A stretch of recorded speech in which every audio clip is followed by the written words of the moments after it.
Hello friends, Anika classes में आप सभी का स्वागत है। फ्रेंड्स, आज हम अपने चैप्टर आधुनिक काल की शुरुआत कर रहे हैं। चैप्टर बहुत इम्पोर्टेंट है और यहाँ से क्वेश्चन बहुत ही ज़्यादा पूछे जाते हैं। जो ये चैप्टर है हमारा, हम इसको धीरे धीरे करेंगे, कई वीडियोज़ में करेंगे, क्योंकि हम साथ में क्या है कंप्लीट भी करते रहेंगे, साथ में फ्रेंड्स हम इनको याद भी करते रहेंगे क्वेश्चन आंसर्स के थ्रू। क्योंकि हम अपना जो तैयारी है इस तरह से करेंगे कि लास्ट टाइम पे हमें सिर्फ रिवीजन करना है। हमें लास्ट टाइम पे ये नहीं होना चाहिए कि हमने तो पढ़ा ही नहीं, ये हमें आता ही नहीं, क्योंकि टाइम धीरे धीरे जाने जा रहा है और हमें पता भी नहीं चल रहा। और क्या है, हम अपनी तैयारी बिल्कुल स्लो कर रहे हैं, तो उससे काम नहीं चलेगा। तैयारी हमें अपनी फास्ट ही रखनी है, क्योंकि कुछ नहीं पता, एग्ज़ाम डेट कभी भी आ सकती है। तो जो हमारे वीक पॉइंट हैं हम उनको अच्छे से करते रहेंगे और हम अपने साहित्य को बिल्कुल ऐसा पक्का करके चलेंगे कि यहाँ पर हमें कोई डाउट नहीं हो।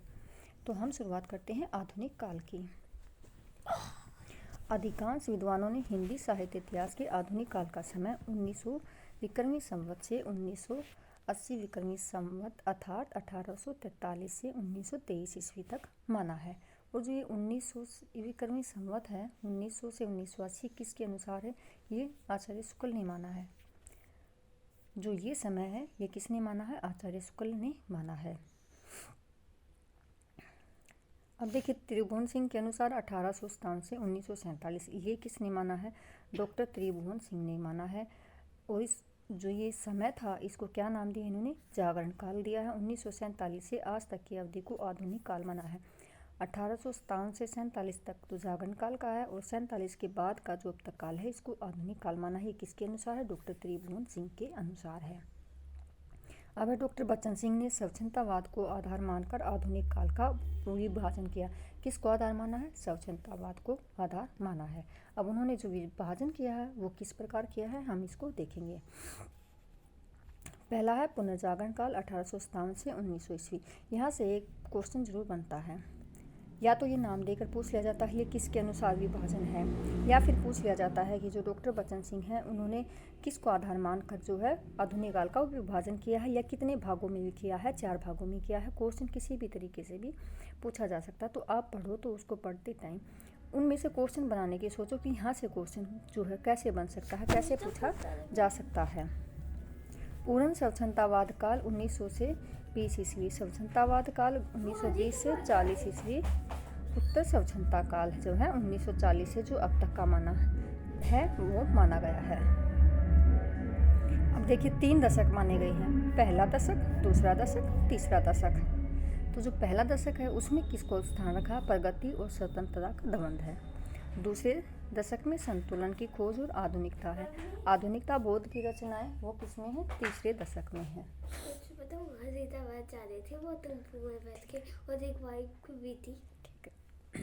तो ये सब किसके अनुसार है? आचार्य डॉक्टर बच्चन सिंह के अनुसार। इन्होंने आधुनिक काल का विभाजन 4 भागों में किया है, 3 दशक माने हैं।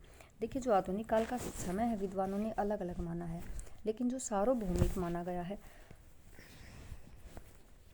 जो सार्वभौमिक है वो कौन सा है? 1850 से अब तक का है। अगर सार्वभौमिक पूछा जाए तो हम बताएंगे 1850 से अब तक का है। लेकिन जो इसकी वास्तविक शुरुआत मानी गई है, वो 1800 ईस्वी 1868 ईस्वी से मानी गई है। और जो इसकी वास्तविक शुरुआत 1868 से किसके अनुसार है? शुक्ल के अनुसार है।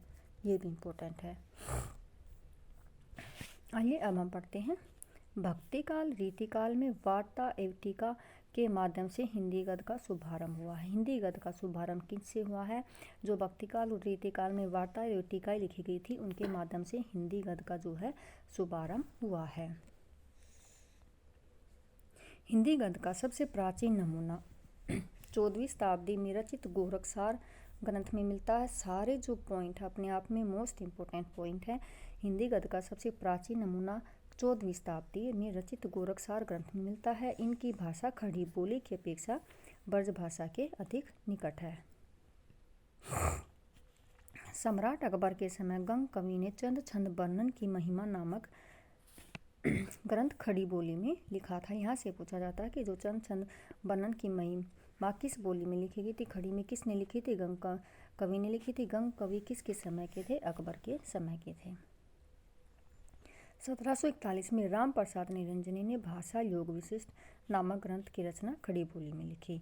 पारिमार्जित शुद्ध खड़ी बोली गद्य की दृष्टि से भाषा योग विशिष्ट को हिंदी का प्रथम गद्य ग्रंथ और राम प्रसाद निरंजनी को हिंदी का प्रथम गद्य लेखक माना जाता है। ये मोस्ट इम्पोर्टेंट है। हिंदी का जो प्रथम गद्य ग्रंथ है वो कौन सा है? भाषा योग विशिष्ट है। और प्रथम गद्य लेखक किसको माना गया है? राम प्रसाद निरंजनी को माना गया है। 1761 में पंडित दौलत राम ने जैन पद्म पुराण का भाषानुवाद किया था। ये भी इम्पोर्टेंट है। जो जैन पद्म पुराण है इसका भाषानुवाद किसने किया? दौलत राम ने किया। कब किया? 1761 ईस्वी में किया। आगे देखिए। 4 मई 1800 ईस्वी को फोर्ट विलियम कॉलेज की स्थापना हुई, जिसने हिंदी गद्य के विकास में महत्वपूर्ण भूमिका का निर्वाह किया। देखो 4 मई को इसकी स्थापना हुई। किसने की थी? वेल्जली ने की थी। बहुत इम्पोर्टेंट है। और फिर इसको बंद कर दिया गया था। शुरुआत इसकी 4 मई 1800 ईस्वी को हुई थी और इसको एक बार 1856 में क्या है? बंद भी कर दिया गया था इस कॉलेज को। और ये किसके द्वारा बंद करवाया गया था? लॉर्ड डलहौजी के काल में इसको क्या है? बंद कर दिया था। जो फोर्ट विलियम कॉलेज है इसमें लॉर्ड डलहौजी के काल में बंद कर दिया गया था 1856 ईस्वी में। और इसकी स्थापना किसने की थी? वेल्जली ने की थी। फोर्ट विलियम कॉलेज में जॉन गिलक्राइस्ट हिंदी उर्दू अध्यापक थे। कौन थे? हिंदी और उर्दू के अध्यापक जॉन गिलक्राइस्ट थे। इन्होंने आगरा के लल्लू लाल जी, आरा के सदल मिसर, यहाँ से क्वेश्चन पूछा जाता। लल्लू लाल जी वो कहाँ के थे? आगरा के थे। और सदल मिसर कहाँ के रहने वाले थे? आरा के थे। भाषा मुंशी के रूप में नियुक्त किया गया था। क्वेश्चन ऐसे भी बनता, फोर्ट विलियम कॉलेज में भाषा मुंशी के रूप में किसको रखा गया था? लल्लू लाल जी और सदल मिसर को। गिलक्राइस्ट की प्रेरणा से लल्लू लाल जी ने प्रेम सागर और सदल मिसर ने नासिकेतोपाख्यान नामक ग्रंथ की रचना की। इन दोनों महाबुआओं से हिंदी इंग्लिश डिक्शनरी की भी रचना की। हिंदी इंग्लिश डिक्शनरी किसने की? सदल मिसर और लल्लू लाल ने। पंडित सदल मिसर द्वारा लिखित नासिकेतोपाख्यान का अन्य नाम चंद्रावती भी है। और जो ये नासिकेतोपाख्यान है इस किसको आधार बनाकर लिखा गया है? यजुर्वेद को आधार बनाकर लिखा गया ग्रंथ है।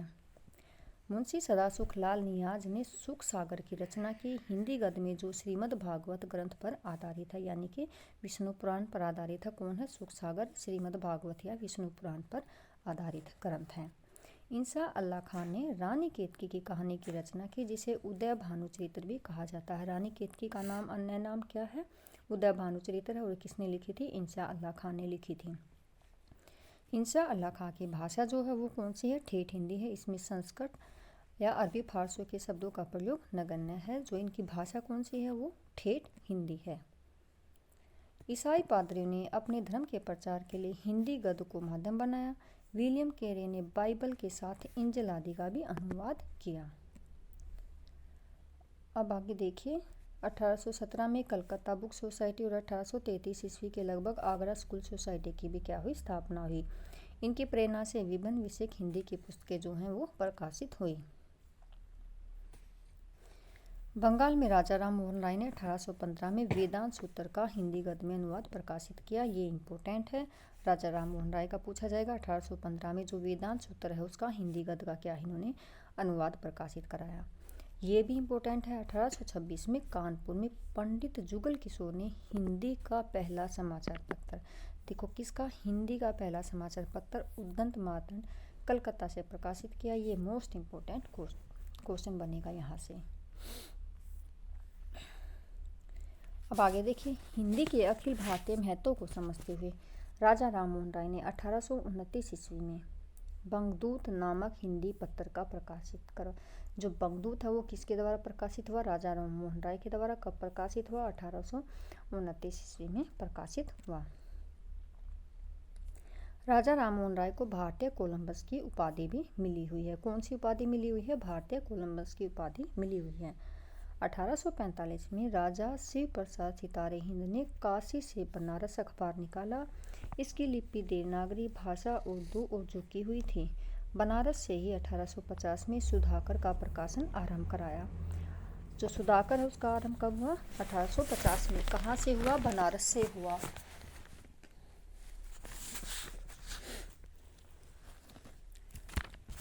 और एक उन्होंने निकाला बनारस अखबार निकाला। कहाँ से निकाला? काशी से निकाला। सारे जो पत्तर हैं, ये अखबार हैं, बहुत ही इम्पोर्टेंट हैं।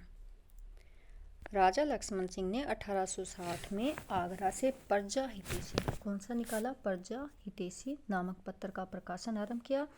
1863 ईस्वी में आगरा से ही लोकमित्र का क्या है? प्रकाशन आरंभ हुआ। नवीन चंद्र ने 1867 में ज्ञान प्रदायिनी पत्रिका का भी जो है प्रकाशन आरंभ किया।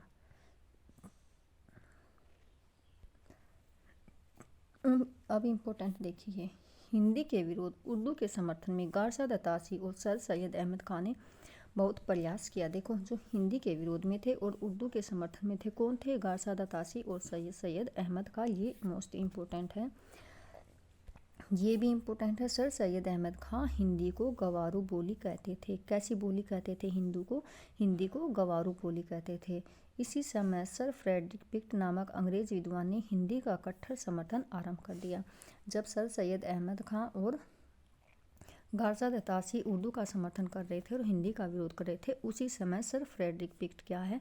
वो हिंदी का समर्थन कर रहे थे। धीरे धीरे हिंदी का प्रचार बंगाल से लेकर पंजाब तक होने लगा।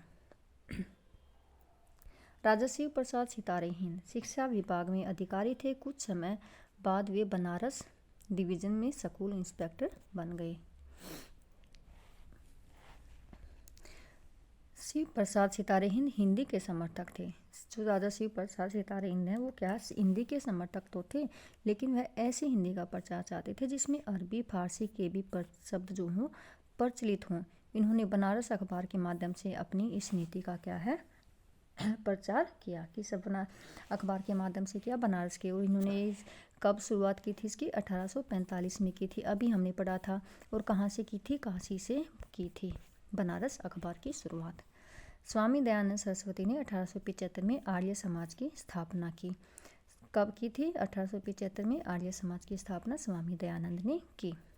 स्वामी दयानंद सरस्वती मूलतः गुजराती भाषी थे, फिर भी इन्होंने हिंदी पारिमार्जित गद्य में सत्यार्थ प्रकाश नामक ग्रंथ की रचना की। इन्होंने अपने मत का प्रचार हिंदी में किया। भारतेंदु ने आर्थिक विषमता, स्वाधीनता, नारी शिक्षा, धार्मिक पाखंड, हिंदी भाषा आदि पर अपने विचार प्रकट किए। भारतेंदु ने लेखकों का एक मंडल तैयार किया जिसमें बद्री नारायण चौधरी, प्रेमचंद, प्रताप नारायण मिश्र, बालकृष्ण भट्ट, अंबिका दत्त व्यास, राधा कृष्ण दास, ठाकुर जगमोहन, लाला श्रीनिवास दास आते हैं। ये मोस्ट इम्पोर्टेंट है। यहाँ से क्वेश्चन पूछा जाता है कि कौन सा लेखक है या कौन सा लेखक इस मंडल में नहीं है। तो फ्रेंड्स, ये था हमारा जिसमें आधुनिक काल की शुरुआत थी। किसने क्या कहा, कौन सी शुरुआत की, कौन क्या थे। अब हम इनको क्वेश्चन आंसर के थ्रू करेंगे, जो सारे ही अपने आप में मोस्ट इम्पोर्टेंट क्वेश्चंस होंगे। और साथ में ही क्या हम अपनी PYQ सीरीज़ भी करते रहेंगे। दोनों को हम साथ में लेकर चलेंगे। Thank you friends.